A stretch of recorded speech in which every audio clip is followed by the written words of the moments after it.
Салам радиосунда жаңылыктар. Саламатсыз бардактуу угарман жана көрүүчү, эфирде жаңылыктар чыгарылышы, аны мен Жасмина Сайдиманова тааныштырам.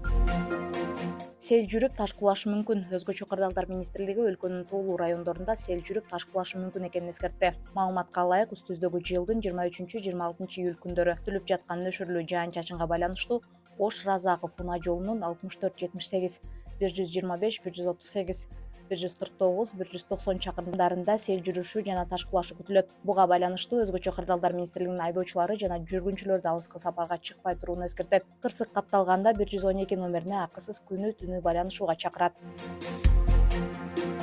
Баткенде Тажикстанга 21 баш бодо мал алып өтүүгө камынгандар кармалды. Облустук милициядан билдиришкенде, 21 июлда Баткен районунун Карабак аймагында 21 бодо малды коңшу өлкөгө өткөрүүгө аракеттенген МИ аттуу шектүү жаран. Анын айдоочусу милиция жана чек ара кызматкерлери тарабынан кармалды. Окуя учурунда шектүүнүн 2 шериги качып кетүүгө жетишкен. Маалыматка караганда, бодо малдар Оштун Өзгөн районунан сатып алынганы белгилүү болду. Бул факты боюнча Жазык кодексинин кылмыш жасоого аракеттенүү жана экономикалык контрабанда беренесинин негизинде кылмыш иши козголуп, шектүүлөр убактылуу кармоочу жайга киргизилди. Тергөөнүн жүрүшүндө шектүүлөр суракка алынып, тиешелүү чаралар көрүлүүдө, деп жазылат маалыматта.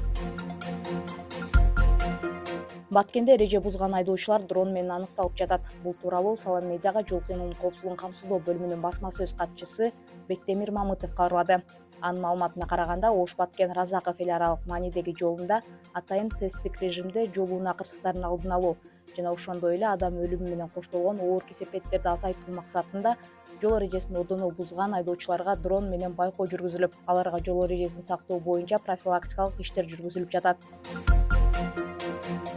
Баткен шаарында өңү өчкөн көрнөк жарнактар алынууда. Бул тууралуу шаардык бийликтин басма сөз катчысы Аскар Баймуратов билдирди. Ага ылайык, шаар бийлиги көрнөк жарнактарга 3 күн аралыкта рейд жүргүзгөн. Жыйынтыгында атайын комиссиянын чечими менен 60тан ашуун жарнактар алынды. Ошондой эле талапка жооп бербеген, түшүнүксүз мамлекеттик тилде жазылбаган көрнөк жарнактар дагы алынат, деп айтылат маалыматта.